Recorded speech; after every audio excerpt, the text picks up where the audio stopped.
आज से हम लोग स्टार्ट करने जा रहे हैं एक न्यू सीरीज क्लास 12th और नीट एस्पिरेंट के लिए। और इस सीरीज का हमने नाम रखा है द एनसीईआरटी डिकोडेड। अब इस सीरीज को स्टार्ट कर रहे हैं स्पेशली उन बच्चों के लिए जो अपना मार्क्स आउट ऑफ 360 में 360 या 350 लाना चाह रहा है, या जो भी बच्चे अपने मार्क्स मतलब मेहनत कर रहे हैं, मान लीजिए मेहनत कर रहे हैं, पूरा मेहनत कर रहे हैं, पूरा एनसीईआरटी को कलर कर चुके हैं, एनसीईआरटी के हर एक लाइन को आप अंडरलाइन कर चुके हैं, तब फिर भी अगर आपका मार्क्स इंप्रूव नहीं हो रहा है तो इस सीरीज में हम लोग बात करेंगे कि आपके मार्क्स कैसे इंप्रूव होगा, एनसीईआरटी के हर एक लाइन को कैसे डिकोड करना है, किस लाइन को। जनरली हम क्या देखते हैं कि अगर कोई बच्चे एनसीईआरटी पढ़ रहे हैं तो पढ़ते समय कि एनसीईआरटी को अंडरलाइन करने का जो तरीका है इस पे मेनली हम लोग फोकस करेंगे कि एनसीईआरटी को जब आप अंडरलाइन करते हैं, बहुत सारे बच्चों को देखे हैं कि जब वो एनसीईआरटी पढ़ते हैं या उनको पढ़ाया जाता है तो वो अंडरलाइन करना स्टार्ट करते हैं, तो इधर से अंडरलाइन करना शुरू किए, इधर पूरा अंडरलाइन कर दिए। ठीक है, अब देखिए आप अगर पूरे एनसीईआरटी के हर एक लाइन को अंडरलाइन कर दीजिएगा तो जब फर्स्ट टाइम पढ़े थोड़ा अंडरलाइन हुआ, सेकेंड टाइम, थर्ड टाइम जाते जाते आप पूरे एनसीईआरटी को अगर अंडरलाइन कर दिए, एग्जाम के टाइम में या जब आप रिवीजन करते हैं तो उस टाइम उस समय आपका बहुत ही ज्यादा समय बर्बाद होता है। आप जो आउटपुट चाह रहे होते हैं वो आउटपुट या वो मार्क्स आपको नहीं आता। यहां अगर हम लोग बात करें तो हम लोग जब इस सीरीज को स्टार्ट कर रहे हैं, इस सीरीज में जो दो इंपॉर्टेंट बात है वो ये है कि एनसीईआरटी के पूरे लाइन को अंडरलाइन नहीं करना है, एनसीईआरटी के उस लाइन को अंडरलाइन, उस वर्ड को अंडरलाइन करेंगे हम लोग जिस वर्ड से पॉसिबल क्वेश्चंस बन सकते हैं, जिससे क्वेश्चन बनने की संभावना ज्यादा है या जिससे क्वेश्चन पूछने की संभावना ज्यादा है। ठीक है, जिस वर्ड को, हर एक वर्ड को एक्सप्लेन करना है, उसके मीनिंग को समझना है और साथ में हम लोग एनसीईआरटी के लाइन पे क्वेश्चन भी करते जाएंगे इस सीरीज में। ठीक है, तो अगर हम लोग शॉर्ट में अगर बात करें कि इस सीरीज में मेनली क्या है कि एनसीईआरटी के हर एक लाइन में से वर्ड को एक्सप्लेन करना है, उस वर्ड के पे, उस लाइन के ऊपर जो भी क्वेश्चंस बन सकते हैं वैसे उस टाइप के क्वेश्चंस करने हैं। ठीक है, तो आज से हम लोग इस सीरीज को स्टार्ट कर रहे हैं और फर्स्ट चैप्टर से स्टार्ट कर रहे हैं, sexual reproduction in flowering plant class 12 का। ठीक है, यहीं से स्टार्ट कर रहे हैं और ये सीरीज जो है बहुत ही बेनिफिशियल होने वाला है उन बच्चों के लिए जो चाह रहे हैं कि उन्हें नीट में बायो में मैक्सिमम से मैक्सिमम मार्क्स स्कोर कर सके। उनके लिए ये बहुत ही फायदेमंद होगा, उनके लिए कह सकते हैं कि ये एक बहुत अलग तरीके से हम पढ़ाने जा रहे हैं। इस सीरीज में बहुत ही अलग होगा, विशेष होगा। तो इस सीरीज पे अगर आप लोग में से कोई भी बच्चे इस लेक्चर्स को देख रहे हैं तो इस लेक्चर को पूरा देखिए और देखने के बाद तब आपको ये समझ में आएगा कि इस लेक्चर में क्या खास है, क्या खास है। तो चलिए स्टार्ट करते हैं और कैसे ये लेक्चर आपके मार्क्स को बढ़ा सकता है इस पे हम लोग डिस्कस करेंगे। तो आइए स्टार्ट करते हैं। आज से फर्स्ट क्लास 12 का पहले चैप्टर का फर्स्ट क्लास स्टार्ट करने जा रहे हैं और ये है आपका sexual reproduction in flowering plant. ठीक है, सबसे पहले जब आप एनसीईआरटी ओपन करेंगे तो आपको ये इस चैप्टर में इनका फोटो नजर आएगा। ये है अपने देश के, हमारे देश के, इंडिया के one of the most famous और पॉपुलर बॉटनिस्ट कह सकते हैं और इनका नाम है पंचानन महेश्वरी। अब इनको 2 मिनट टाइम देंगे आप, मतलब याद नहीं करना, नमन नहीं करना, इनके बारे में आप 2 मिनट एनसीईआरटी में रीड करेंगे। इन्हें बोला जाता है फादर ऑफ इंडियन एम्ब्रायोलॉजी। ठीक है, तो चलिए स्टार्ट करते हैं। फर्स्ट जो हम लोग करने जा रहे हैं, हम लोग पहले लाइन को देखेंगे, उसके बाद फिर उस कंसेप्ट को डिस्कस करेंगे, फिर उसके ऊपर हम लोग क्वेश्चंस करने वाले हैं। ठीक है, तो चलिए लाइन से स्टार्ट करते हैं। ए look at the diversity of structure of the inflorescence. अब देखिए एक वर्ड यहां पे आपको न्यू मिल रहा है और ये है इनफ्लोरेसेंस। ठीक है, आप मॉर्फोलॉजी में पढ़े हैं कि what is inflorescence, the arrangement of the flower on the floral axis. Flowers के अरेंजमेंट को हम लोग क्या बोलते हैं, इनफ्लोरेसेंस। फ्लोरल एक्सिस, और जो एक्सिस होते हैं उसको हम लोग बोलते हैं पेडंकल, मींस जिस एक्सिस पे फ्लावर अरेंज है उसे हम लोग बोलते हैं inflorescence. Flower and floral parts shows an amazing range of adaptation to ensure formation of the end product of sexual reproduction, the fruit and seed। क्या है, end product, आपको यहां अंडरलाइन कर लेना है। end product of the sexual reproduction is the fruit and the seed। अब इस line में बोला जा रहा है कि आप अगर फ्लावर को देखेंगे, इनफ्लोरेसेंस को देखेंगे, तो ये आपको एक हर तरह का, अलग अलग तरह का आपको फ्लावर मिलेगा, अलग अलग कलर का होगा, अलग अलग स्ट्रक्चर हो सकता है और अलग अलग इन्वायरमेंट में मिलेगा। मींस फ्लावर्स जो होते हैं डिफरेंट टाइप्स कलर के अलग अलग इन्वायरमेंट में आपको फ्लावर मिलेगा। लेकिन हर एक फ्लावर में, फ्लावर जो है ये आपको गारंटी देता है, इंश्योर करता है कि जो सेक्सुअल रिप्रोडक्शन है उसमें इंड प्रोडक्ट के रूप में फ्रूट और सीड बने। ठीक है, अब इसके आगे बोल रहा है, in this chapter late us understand the morphology, structure and process of sexual reproduction in flowering plant. Process of the sexual reproduction, sexual reproduction in flowering plant, that is angiosperm. अब तीन यहां पे अगर हम लोग देखें, तीन टर्म निकल के आया, तीन वर्ड निकल के आया, पूरा अंडरलाइन नहीं करना है आपको। तीन वर्ड निकल के आया है, एक है इनफ्लोरेसेंस, फर्स्ट है आपका इनफ्लोरेसेंस।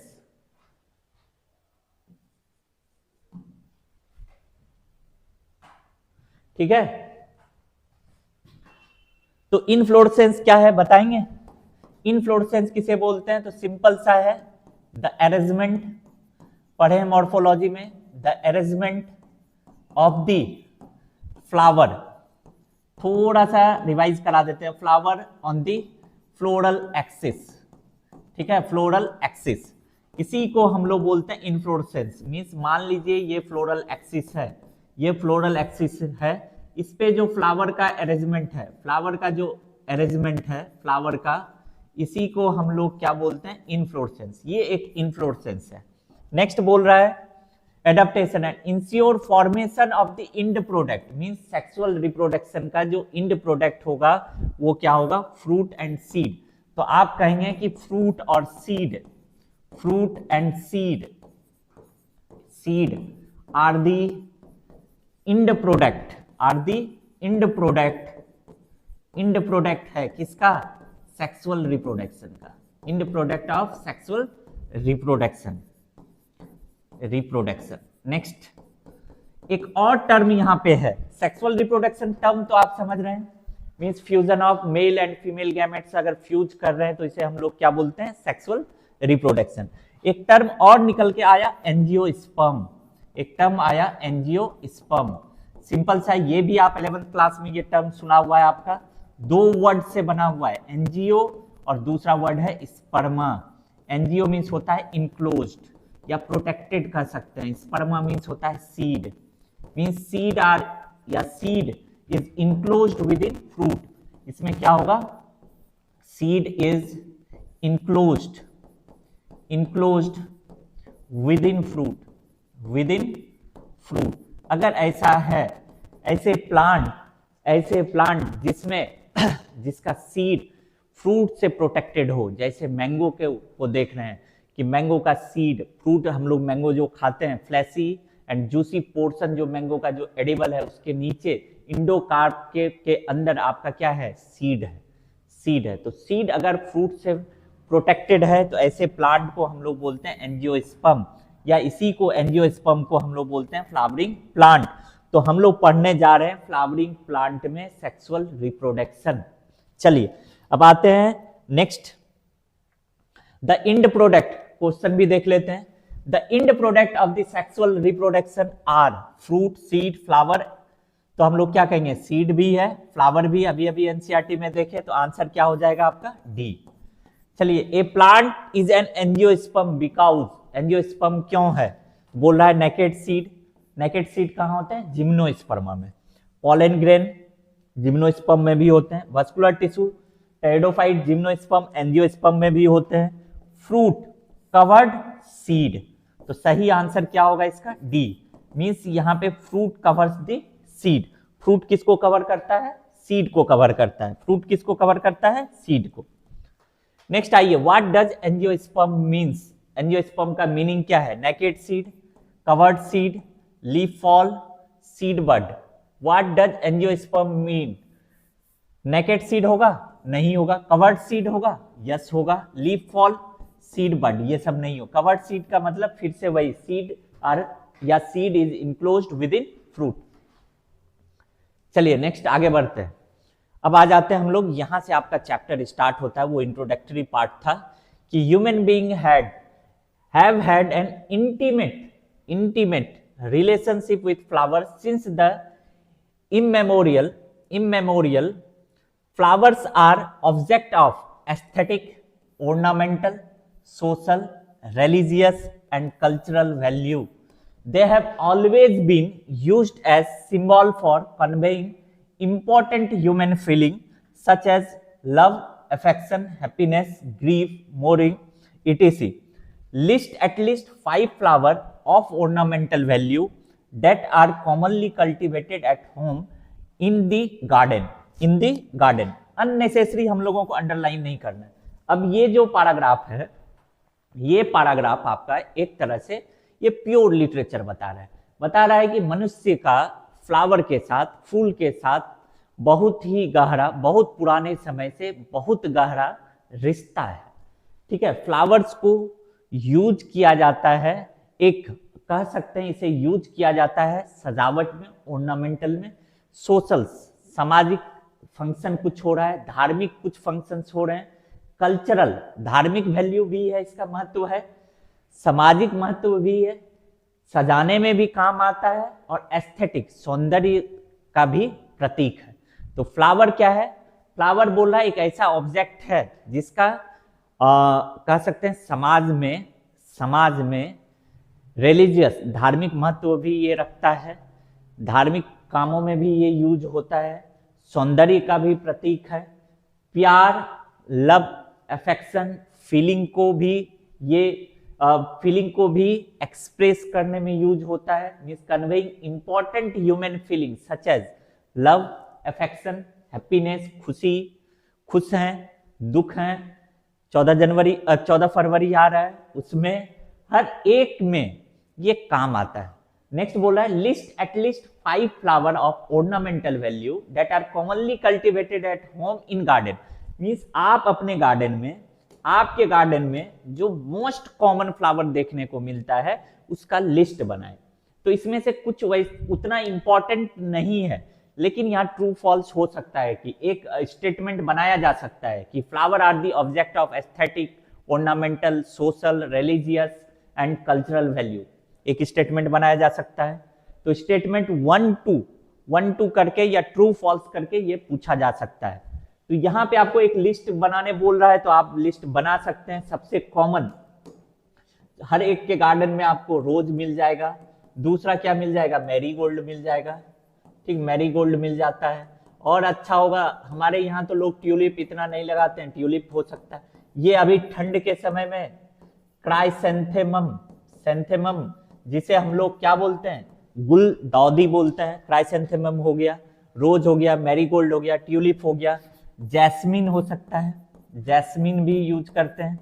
नेक्स्ट आइए, नेक्स्ट। अब इस पैराग्राफ में आपका कुछ भी इंपॉर्टेंट उतना नहीं है, बशर्ते एक यहाँ पे स्टेटमेंट बन सकता है, statement based question.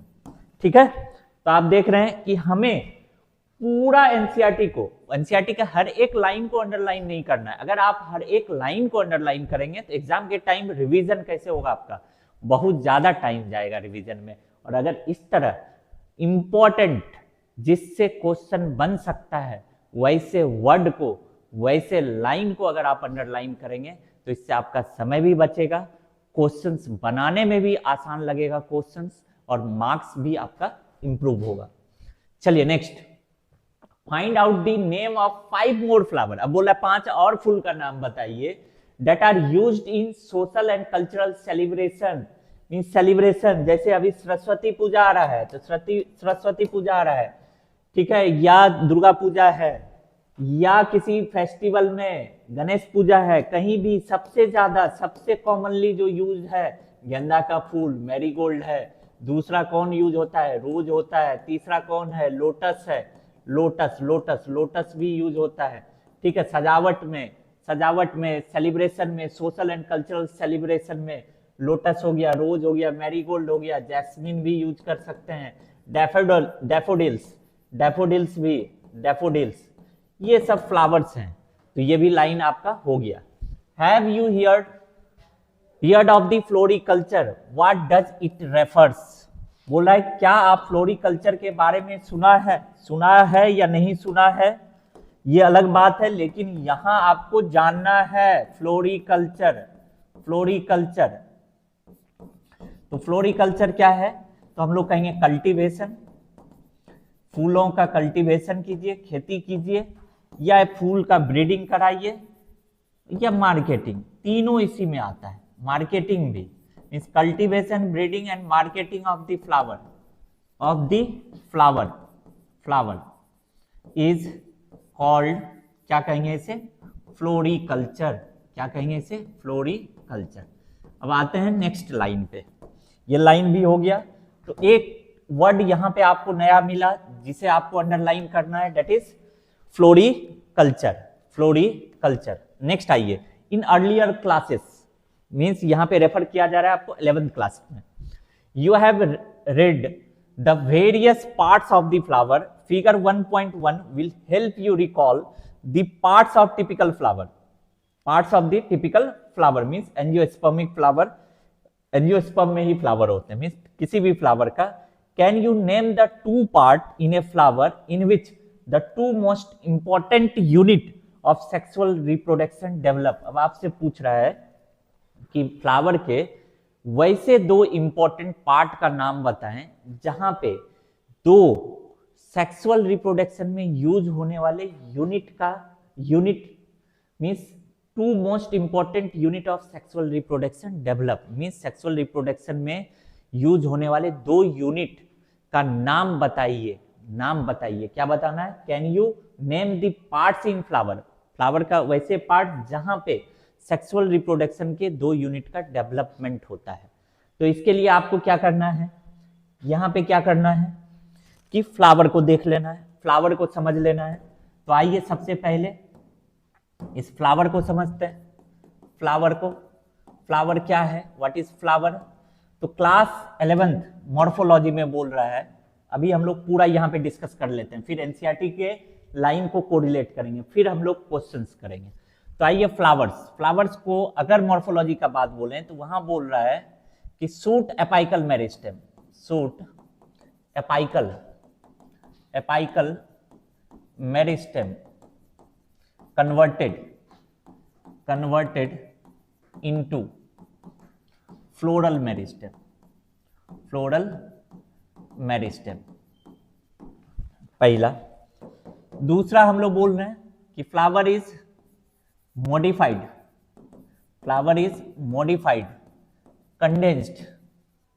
Condensed suit भी बोलते हैं, मॉडिफाइड कंडेंस्ड सूट। अब देखिए क्यों इसे मॉडिफाइड कंडेंस्ड सूट बोलते हैं। मान लेते हैं ये एक स्टेम है, ये नोड है, ये भी नोड, 4 नोड का मतलब है 3 इंटर नोड, ठीक है। इसे इंटर नोड मीन्स ये नोड है अगर, तो नोड के बीच का जो गैप होता है ये वाला, ये जो गैप है इसे हम लोग क्या कहेंगे? Inter node. और इसी नोड पे निकल के आता है पत्ता यहीं पे निकलता है, लीफ यहीं निकलता है। अब आप ऐसा समझिए कि ये इंटर नोड कंडेंस्ड हुआ, हो रहा है। क्या हो रहा है? इंटर नोड यहां पे क्या होगा? Condensed, internode get condensed, so node जो है, अगर इंटरनोड कंडेंस हो जाए, ये वाला पार्ट, ये सब पार्ट कंडेंस हो गया, तो नोड क्या होगा, nodes comes closes and forms a structure, एक स्ट्रक्चर बनाएगा, और इस स्ट्रक्चर को हम लोग कहेंगे कॉल्ड, क्या कहेंगे इसे, थैलामस। तो एक नया टर्म हम लोग सीखे अभी, थैलामस। अब आइए नेक्स्ट। अब क्या हुआ कि जो लीफ है, ये जो लीफ प्रेजेंट है, means leaf present at the node, arrange हो जाएगा कंसेंट्रिक सर्कल में, अरेंज्ड किसमें, तो बोले arranged in the form of concentric circle, in the form of concentric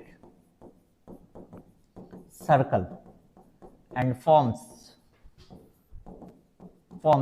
four floral whorls या कहेंगे पार्ट।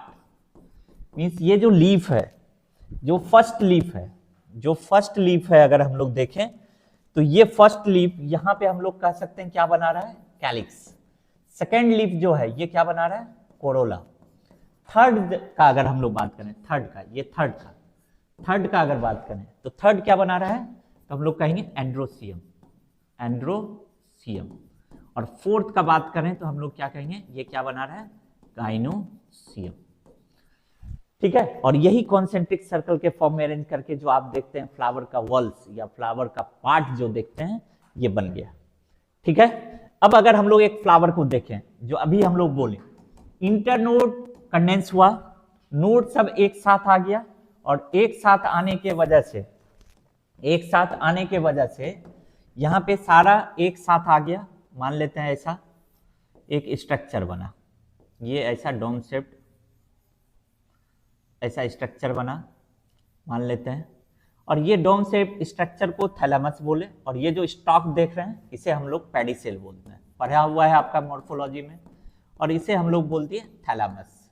तो थैलेमस कौन बना दिया, थैलेमस कौन बनाया, ये इंटरनोड कंडेंस होके और नोड एक साथ आया, तो यहाँ पे जो पत्ते प्रेजेंट हैं नोड पे, ये भी अरेंज हो गया कॉन्सेंट्रिक सर्कल में। तो फर्स्ट वाला जो लीफ है, ये फर्स्ट लीफ मान लीजिए यहाँ पे ये फर्स्ट लीफ प्रेजेंट है, तो इसे हम लोग बोल दिए ये क्या है, सेपल्स है। अब नेक्स्ट इससे आगे बढ़े तो बोल रहे हैं कि सेकेंड नोड पे जो था ये बना लिया क्या, पेटल्स बना लिया।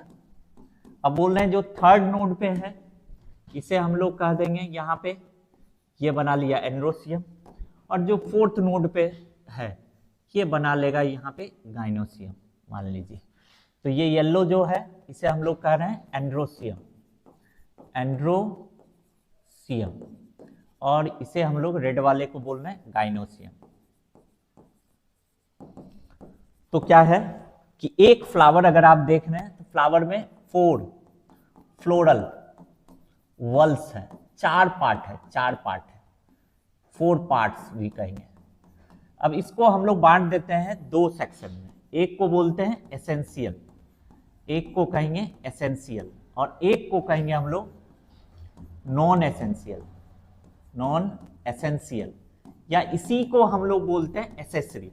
ठीक है, एसेसरी क्लियर है, समझ में आ रहा होगा। ध्यान से सुनिएगा, अच्छे से सुनिएगा, अच्छे से हर एक लाइन क्लियर करना है और हर एक वर्ड क्लियर करना है, फिर उसके बाद इसके ऊपर हम लोगों को क्वेश्चंस भी करने हैं। तो इसलिए पूरे लेक्चर को देखिएगा, जो भी बच्चे इस लेक्चर्स को देख रहे हैं पूरा देखिएगा, और आपको दूसरे से लेक्चर से जरूर डिफरेंस समझ में आएगा, और आपका कंसेप्ट 100% क्लियर होगा। और कहीं भी कोई भी क्वेश्चन अगर आपको मिल जाए एमसीक्यू इस टॉपिक से, तो वो 100% सॉल्व होगा बिना निगेटिव हुए, बिना किसी गलती के।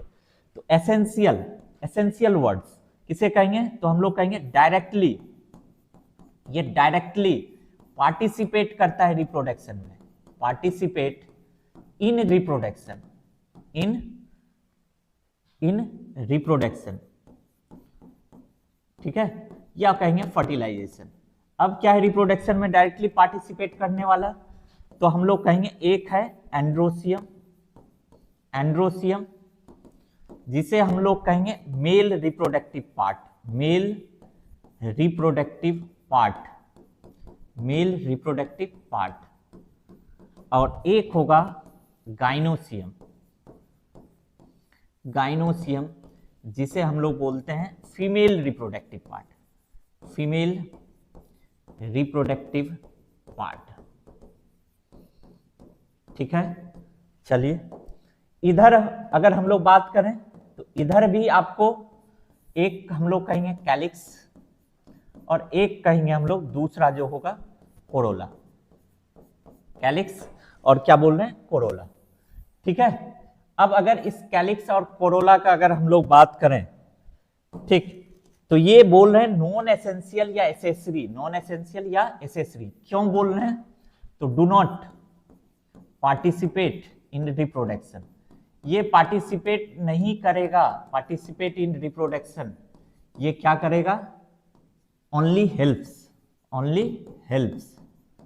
अब आइए क्या है, एंड्रोसियम पूरे मेल रिप्रोडक्टिव पार्ट को रिप्रेजेंट कर रहा है, मेल रिप्रोडक्टिव पार्ट को। इसका एक यूनिट होगा, यूनिट इकाई जो है, मान लीजिए जैसे पी है, 10 स्टेमन है, 10 स्टेमन है, तो स्टेमन क्या हो गया, स्टेमन को हम लोग क्या कहेंगे यूनिट, स्टेमन को क्या कहेंगे unit, means group of stamens form androecium.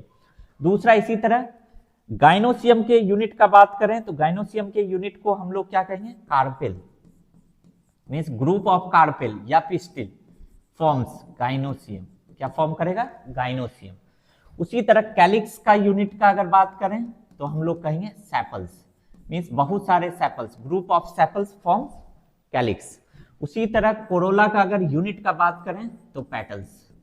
तो ये कंप्लीट एक फ्लावर का हम लोगों के पास ओवरव्यू मिल गया कि फ्लावर क्या है।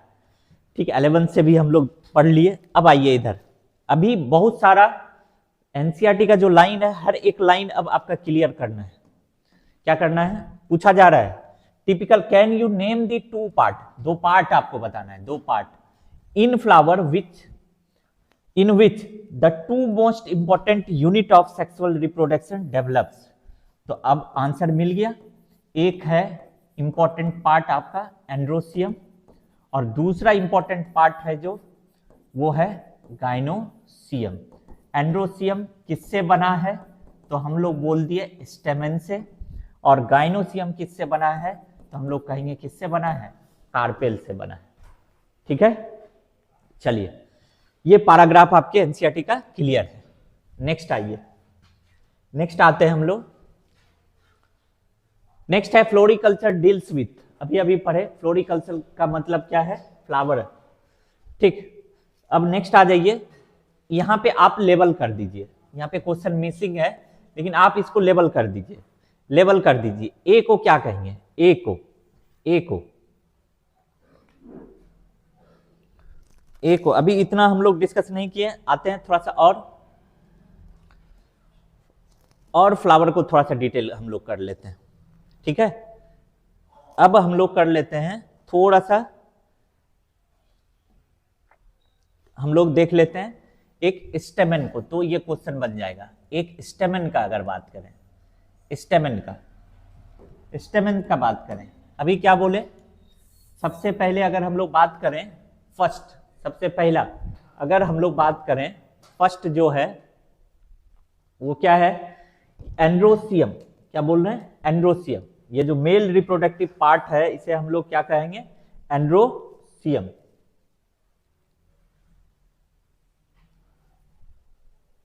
यहां पे आते हैं, much before the actual flower is seen, यहां पे the much before the actual flower is seen on the plant, the decision that the plant is going to flower has taken place several, ये याद रखना है, ये line, ये word, several hormonal and structural changes are initiated which leads to the differentiation and further development of floral primordium। primordium means जिससे flower का development होगा। Inflorescence are formed which bears the floral buds and then flowers. बोल रहा है कि जब flowering होगा, flowering flowering flowering जो एक्चुअल में हम लोग देखते हैं प्लांट में फ्लावरिंग का डिसीजन बहुत पहले ले लिया जा चुका होता है। जब हम लोग फूल देखते हैं उससे बहुत पहले फ्लावरिंग का डिसीजन प्लांट ले लेता है। और जब फ्लावरिंग होता है, फ्लावरिंग के समय दो चेंजेस ड्यूरिंग फ्लावरिंग बोल रहा है taken place, several hormonal and structural changes are initiated which leads to differentiation of further development of floral primordium।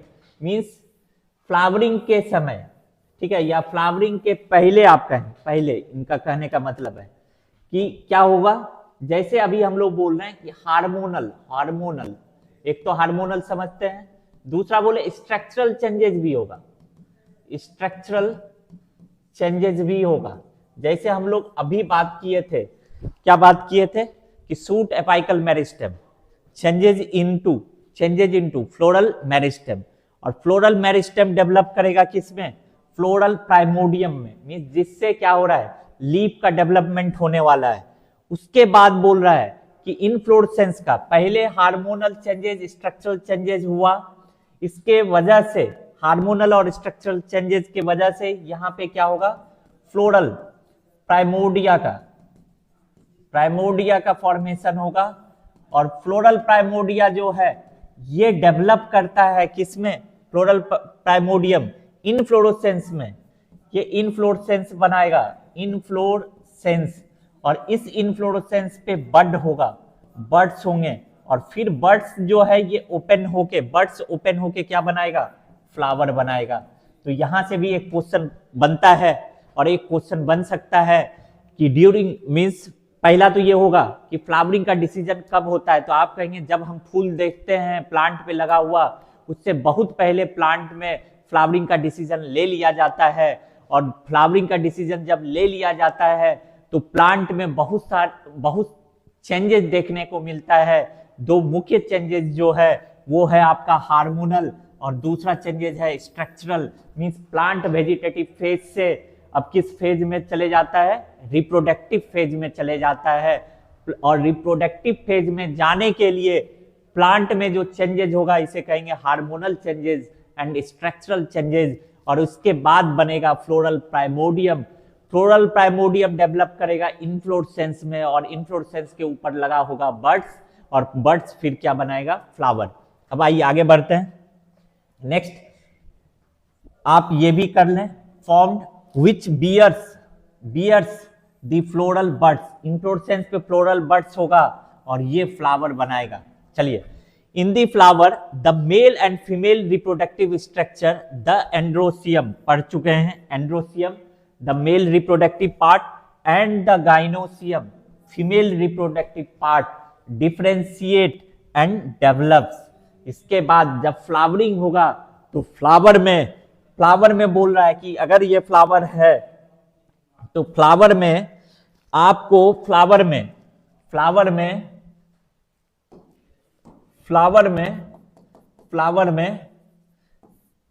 अलग अलग होगा, क्या होगा अलग, मेल रिप्रोडक्टिव स्ट्रक्चर, इधर मेल रिप्रोडक्टिव स्ट्रक्चर, और इधर हम लोग बात करेंगे क्या होगा, female reproductive structure, male reproductive structure and female reproductive structure. अब मेल रिप्रोडक्टिव स्ट्रक्चर को बोल रहा है कि ये कहलाएगा, इसका नाम है एंड्रोसियम, और फीमेल रिप्रोडक्टिव स्ट्रक्चर का नाम है गाइनोसियम। मींस प्लांट में फ्लावरिंग का डिसीजन बहुत पहले ले लिया जाता है, और जब फ्लावरिंग का डिसीजन ले लिया जाता है तो हार्मोनल चेंजेस, स्ट्रक्चरल चेंजेस होते हैं, फिर प्राइमोडियम का फॉर्मेशन होता है, इनफ्लोरेसेंस डेवलप होता है, इनफ्लोरेसेंस पे बड्स लगे होते हैं, और फिर बड्स पे क्या होते हैं, फ्लावरिंग होता है, और फ्लावर में mail reproductive part and female reproductive part differentiated होते हैं। मतलब एक आप बता सकते हैं कि ये मेल है, ये फीमेल है, दोनों डिस्टिंक्ट होते हैं, दोनों अलग यहाँ पे होगा। एंड्रोसियम कहेंगे मेल रिप्रोडक्टिव पार्ट को, और गाइनोसियम कहेंगे फीमेल रिप्रोडक्टिव पार्ट को, ये है आपके एनसीईआरटी का हर एक लाइन का कोड। तो आइए आगे बढ़ते हैं। Differentiate develops, you would recollect that the androecium consist of a world of stamen. अभी हम लोग बोले stamen representing the male reproductive organ and gynoecium represent the female reproductive organ. और आ जाइए इधर, तो मतलब क्या है, एंड्रोसियम का यूनिट जो है इसे हम लोग क्या कहेंगे, स्टेमेन कहेंगे। और गाइनोसियम का जो यूनिट है इसे हम लोग क्या कहेंगे, कार्पेल कहेंगे या पिस्टिल कहेंगे। Group of pistil forms gynoecium and group of stamen forms the androecium. याद हुआ कि फ्लावर में, प्लांट में फ्लावरिंग का डिसीजन बहुत पहले ले लिया जाता है। फ्लावरिंग का डिसीजन हार्मोनल और स्ट्रक्चरल चेंजेस लेके आता है और इस वजह से फ्लोरल प्राइमोडियम का फॉर्मेशन होता है और फ्लोरल प्राइमोडियम डेवलप करता है इनफ्लोरेसेंस में, और इनफ्लोरेसेंस आपका डेवलप कर जाता है कि इनफ्लोरेसेंस पे डेवलप करता है बड्स, और बड्स में होते हैं फ्लावरिंग, और फ्लावर में होते हैं male and female organ distinct. बोला सेवरल, क्वेश्चन पे आइए, क्वेश्चन पे बोला जा रहा है several hormonal and structural changes are initiated which leads to the redifferentiation and further development of floral primordium. आपको इनकरेक्ट बतलाना है, गलत, तो ये स्टेटमेंट सही है। Inflorescence are formed which bears the floral bud. अभी ये स्टेटमेंट एनसीईआरटी का है। फिर बोल रहे हैं in the flower mail and female reproductive structure the androecium and gynoecium differentiate and develops. ये भी बोले कि फ्लावर में मेल रिप्रोडक्टिव स्ट्रक्चर और फीमेल रिप्रोडक्टिव स्ट्रक्चर डिफरेंशिएटेड होगा, अलग होगा, और ये मेल फीमेल स्ट्रक्चर को हम लोग बोलेंगे, मेल को एंड्रोसियम एंड फीमेल को गाइनोसियम। इसलिए आंसर क्या होगा, डी होगा। None of these are correct, none of these are incorrect. सबके सब क्या है, करेक्ट है। Reproductive organ of the flower does not comprise, means इनमें से कौन रिप्रोडक्टिव ऑर्गन नहीं है, तो आंसर पहला एंड्रोसियम, मेल, स्टेमेन मेल को ही रिप्रेजेंट कर रहा है, गाइनोसियम फीमेल को, टेपल्स आप मॉर्फोलॉजी में पढ़ के आए हैं। टेपल्स की कब बोलते हैं, when sepals and petals cannot be differentiated।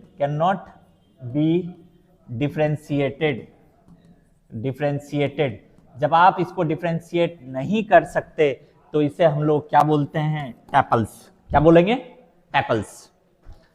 चलिए नेक्स्ट, अब आ जाइए, हम लोग आ जाते हैं अब स्टेमेन पे, ठीक है। फिर से लाइन देखते हैं। फिगर 1.2a, ये जो देख रहे हैं, ये जो फिगर देख रहे हैं, दिस वन इज स्टेमेन। पहले तो फिगर देख लीजिए, उसके बाद बोल रहा है स्टेमेन हैज 2 पार्ट।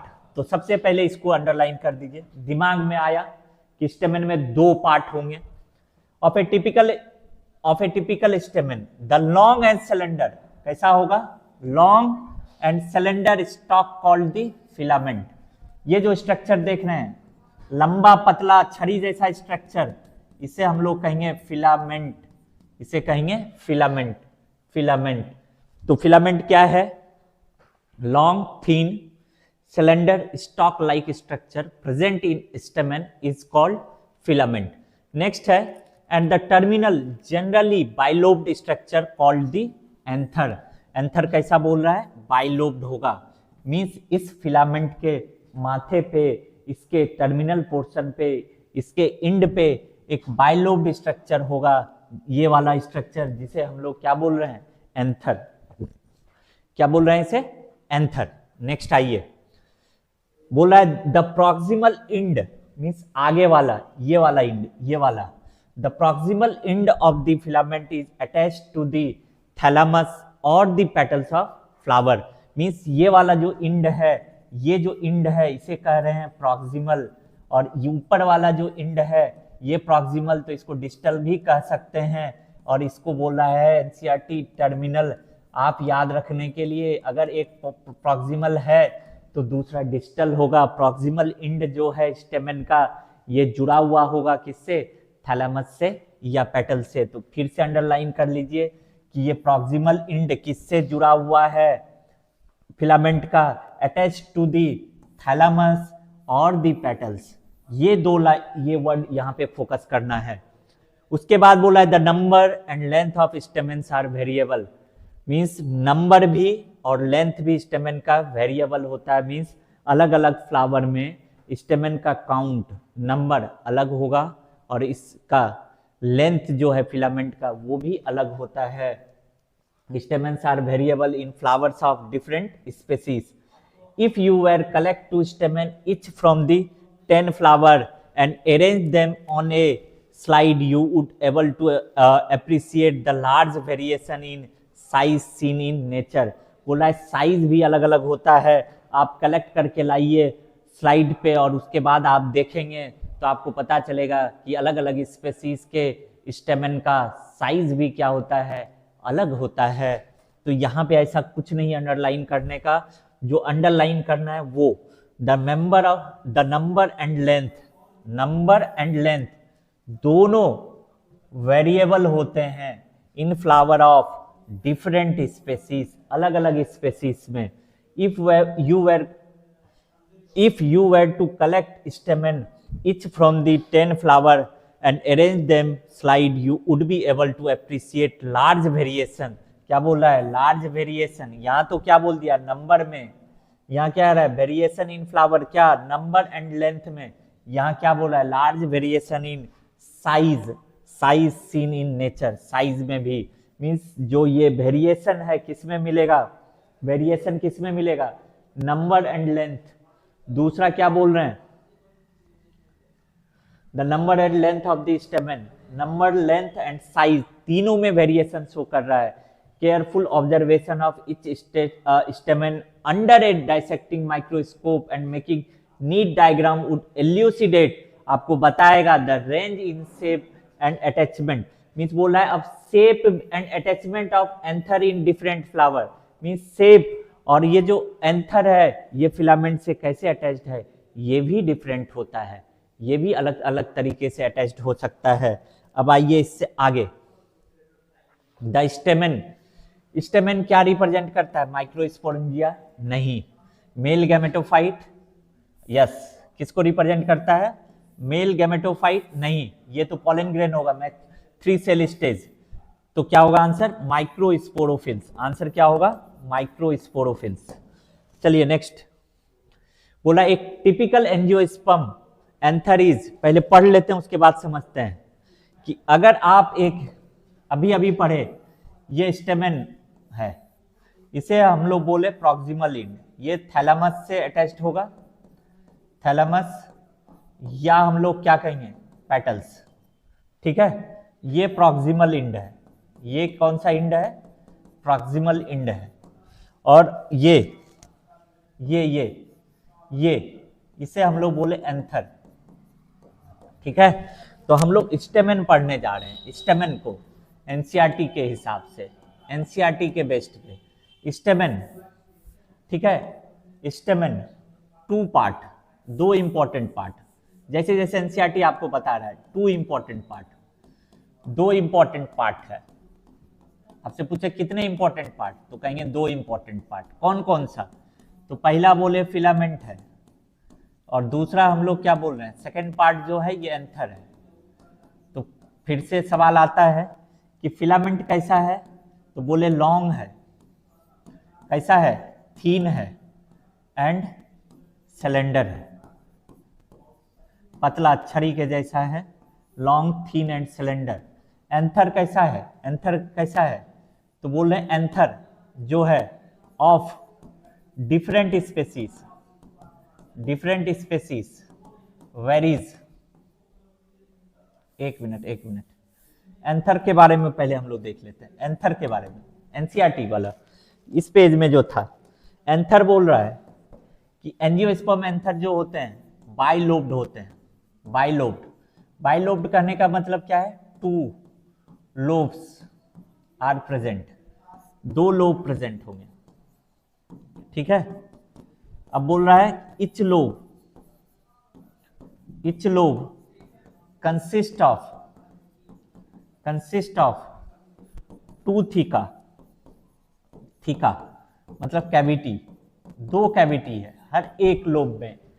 ये 2 लोब्ड स्ट्रक्चर दिख रहा है और दोनों लोब में मीन्स हर एक लोब में क्या है आपका 2 थीका है, सो कॉल्ड, इसलिए इसे हम लोग क्या कहेंगे डाइथीकस।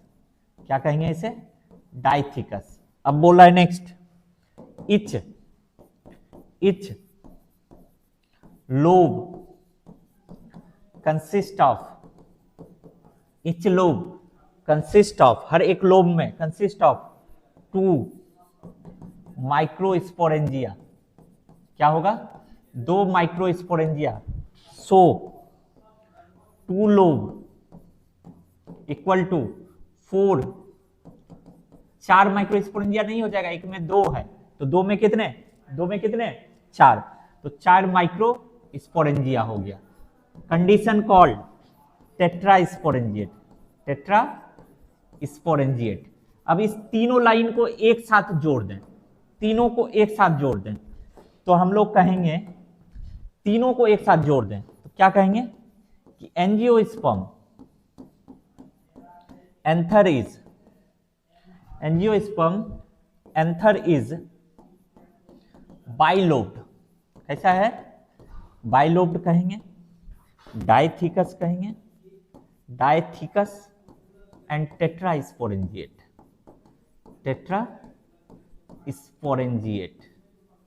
क्लियर है क्या बोल रहे हैं टेट्रास्पोरेंजिएट।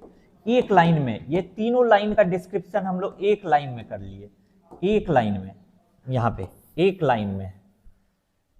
चलिए फिर से एक बार, बाइलोब्ड मीन्स 2 लोब है, बाइलोब्ड का मतलब 2 लोब है। दूसरा बोल रहे हैं डाइथीकस मीन्स 2 थीका होगा, हर लोब में क्या होंगे 2 थीका। फिर बोल रहे हैं हर लोब में यहां पे 2 माइक्रोस्पोरेंजिया, एक ये, तो 2 लोब में टोटल कितने हो गए 4 माइक्रोस्पोरेंजिया। कंडीशन क्या कहेंगे टेट्रास्पोरेंजिएट।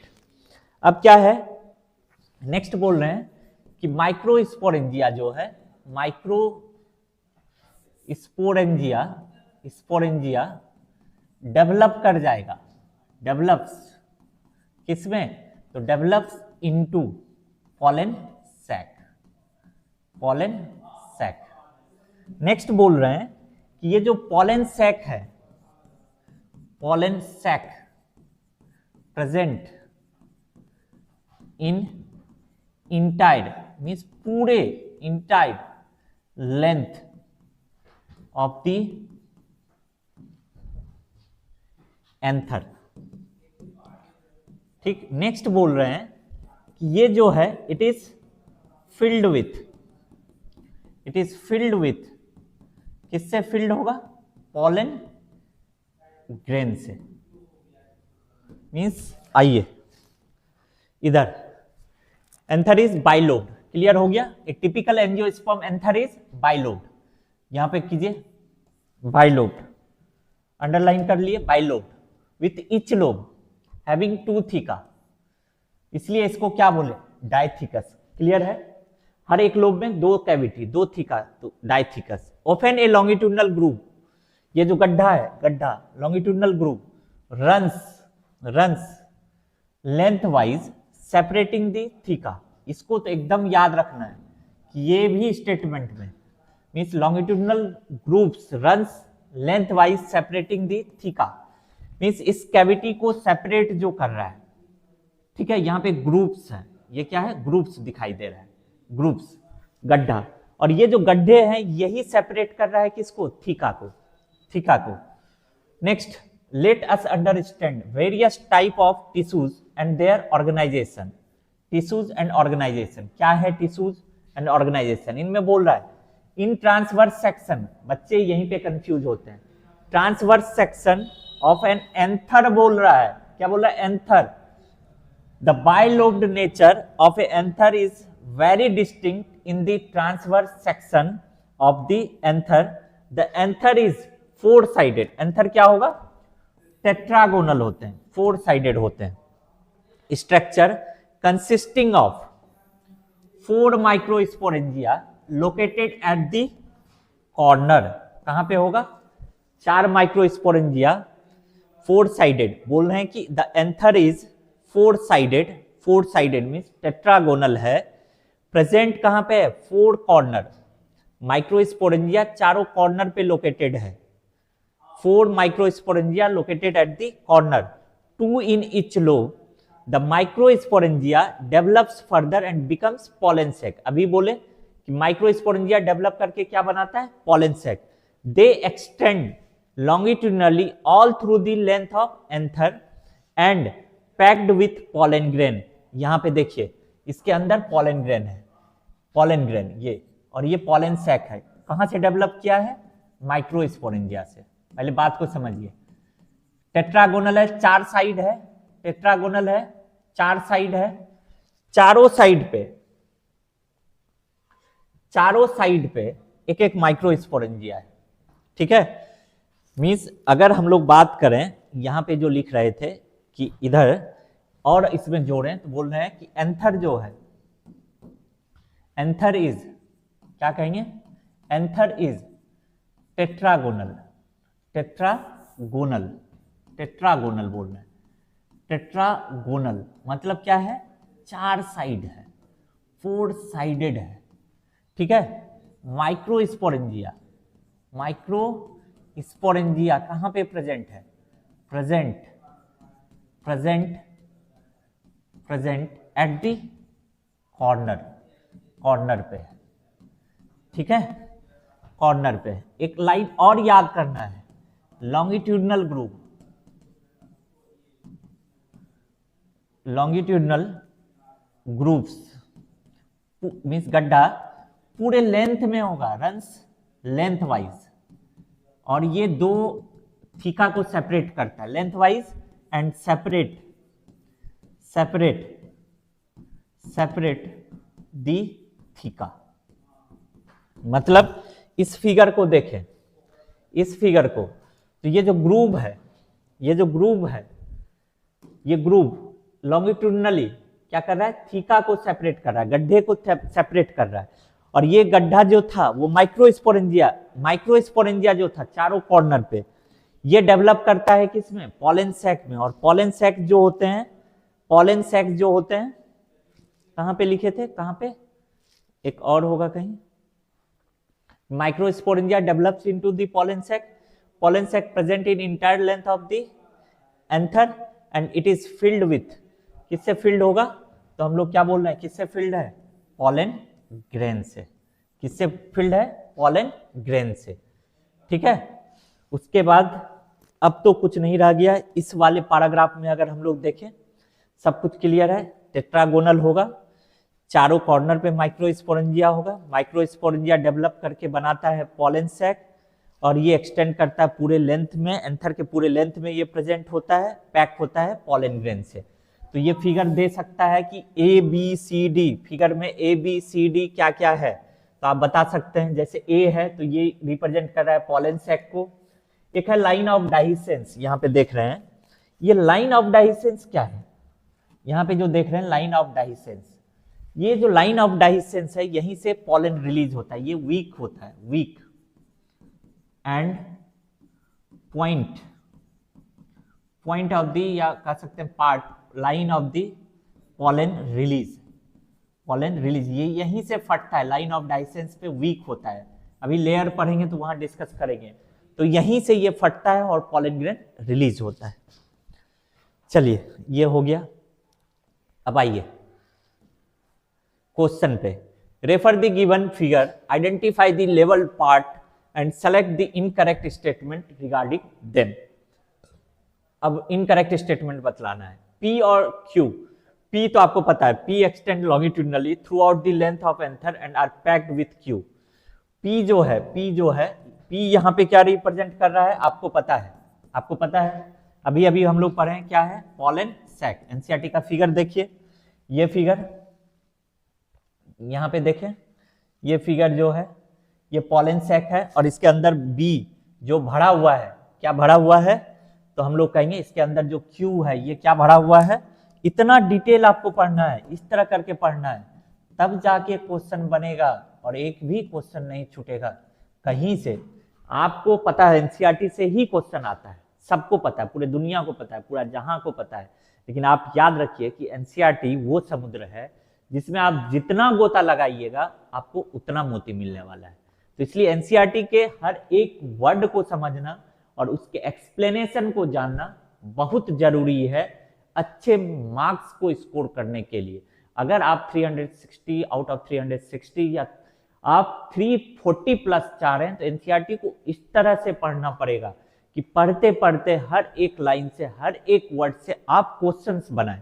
अभी हम लोग ये फिगर देखें और इस फिगर पे क्वेश्चंस है, ऐसा क्वेश्चंस आ सकते हैं। चलिए, तो P extend longitudinally throughout means pollen sac length में होता है, पूरे लेंथ में, और इसमें भरा हुआ रहता है पॉलन ग्रेन। दूसरा बोल रहा है R is long and cylinder stock. ये R आपको पता है क्या है, फिलामेंट है, तो ये वाला स्टेटमेंट भी फिलामेंट के लिए क्या है, सही है। The study of Q is called palynology means pollen grain के स्टडी को, पॉलन के स्टडी को।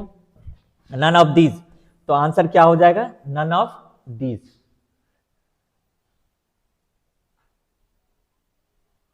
ठीक है,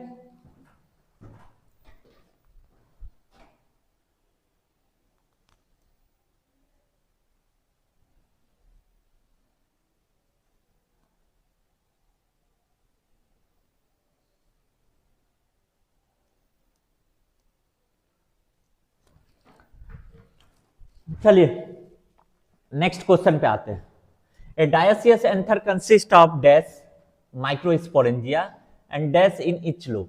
सिंपल सा है, डायरेक्ट क्वेश्चन है कि डायथिकस एंथर है, दो ये अभी पढ़े, एक माइक्रोस्पोरेंजिया इधर, एक इधर, एक इधर, एक इधर, दोनों लोब में दो दो, टोटल कितने माइक्रोस्पोरेंजिया, 4। कितने लोब में होते हैं, 2 में। तो ये तो डायरेक्ट क्वेश्चन है, बहुत आसान है। चलिए, एंथर इज जनरली मोनोस्पोरेंजिएट, एक स्पोरेंजिया नहीं, बाइस्पोरेंजिएट नहीं, तो हम लोग क्या बोल रहे हैं, टेट्रास्पोरेंजिएट। 2 लोब है, हर लोब में 2 माइक्रोस्पोरेंजिया है, तो टोटल 4 माइक्रोस्पोरेंजिया है, इसलिए इसे क्या कहेंगे, टेट्रास्पोरेंजिएट। नेक्स्ट आइए, the dithecous consist of that microsporangia. तो dithecous consist of dash microsporangia located at the corner in each lobe, in each lobe, in each lobe. The diathecus consists of dash microsporangia. Diathecus consists of कितने, 2 या 4, 2 या 4 बताइए जल्दी से। Located at the corners. The diathecus consists of 4 microsporangia located at corner 2 in each lobe, 2 in each lobe। देखिए 2 तो होगा ही, 2 तो होगा ही। यहां पे अगर ऑप्शन भी देखें तो क्या होगा, 4 and 2 या 2 and 1 होगा। ठीक है, क्या होगा जल्दी बतलाइए। The dithecous consist of dash microsporangia located at corner in each lobe, तो क्या हो जाएगा, 4 माइक्रोस्पोरेंजिया होते हैं located at corners 2 in each lobe. यहां पे यही सही बैठ रहा है। चलिए आगे बढ़ते हैं।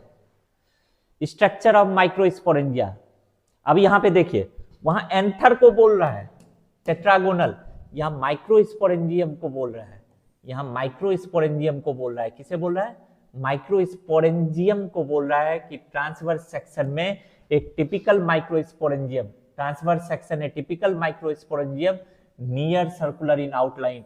बच्चा क्या करते हैं, एंथर पूछा तो माइक्रोस्पोरेंजियम का करके आ गए, माइक्रोस्पोरेंजियम पूछा तो एंथर करके आ गए। तो एंथर टेट्रागोनल होते हैं, 4 साइडेड होते हैं, microsporangia near to the circular होता है। अब क्या है कि इसमें से कुछ क्वेश्चंस थे पीछे जो रह गए थे, उस क्वेश्चंस को हम लोग कर लेते हैं। आइए इधर कुछ क्वेश्चंस छूटा था हम लोगों का, हाँ ये था, ये क्वेश्चन था। अब इसको तो लेबल कर सकते हैं, आप लोग मॉर्फोलॉजी पढ़े थे। Non essential floral organ in flower are sepals and petals, anther and ovary. देखिए ये तो एंथर एंड ओवरी नहीं हो, स्टिग्मा, फिलामेंट ये सब रिप्रोडक्शन में पार्टिसिपेट करता है, पेटल्स ओनली नहीं, सेपल्स एंड पेटल्स दोनों है नॉन एसेंशियल्स में। तो इसके आंसर्स क्या होंगे? ए। अब इसमें देखिए एक बार आप लेवल कर लें, फ्लावर का पार्ट है तो हम लोग लेवल कर लेते हैं। पी है, पी को क्या कहेंगे हम लोग? सेपल्स। पी क्या है? सेपल्स। समझ पा रहे हैं? पी देखिए वैसे उतना क्लियर नहीं है लेकिन आप देखिए, एस जो है फिलामेंट है, हमें दिख रहा है क्लियर, आपको हो सकता है नहीं दिखाई दे रहा हो। एस क्या है? फिलामेंट। आर जो है एंथर है, एंथर है। क्यू आपको दिख रहा है एकदम साफ साफ, पेटल्स है। अब देखिए टी भी आपको क्लियर नहीं दिख रहा होगा लेकिन ये इसका पॉइंट यहां है तो ये क्या हो गया? स्टिग्मा हो गया। ये यू का पॉइंट यहां है तो इसे हम लोग क्या कहेंगे? स्टाइल कहेंगे। और ये यहां पे नीचे है, ये ओवरी हो गया। मींस वी ओवरी है और पी सेपल्स है। तो देख लीजिए शुरुआत में किसमें सेपल्स है, जल्दी से बनाना है तो शुरुआत में सेपल्स और लास्ट में ओवरी, सेपल्स एंड ओवरी यही होगा, देख लेते हैं। पी सेपल्स हो गया, क्यू क्या हो गया? पेटल्स हो गया, आर एंथर हो गया, एस फिलामेंट हो गया, टी हो गया स्टिग्मा, यू हो गया स्टाइल। तो आंसर क्या हो गया? कौन सा? सी। आंसर क्या हो गया इसका? सी। ठीक है, तो अब तो हम लोग कर लिए, बहुत सारा पार्ट कर लिए हैं आज। फर्स्ट डे था तो थोड़ा ज्यादा नहीं हम लोग जाना चाहते हैं, ज्यादा लंबा नहीं करना चाह रहे हैं वीडियो। तो देखिए ये जो सीरीज आपके लिए हम स्टार्ट किए हैं, आप लोगों के लिए स्टार्ट किए हैं, मेरा एक ही उद्देश्य है कि हर एक बच्चे को अच्छा मार्क्स आए, ठीक है, मार्क्स इंप्रूव हो।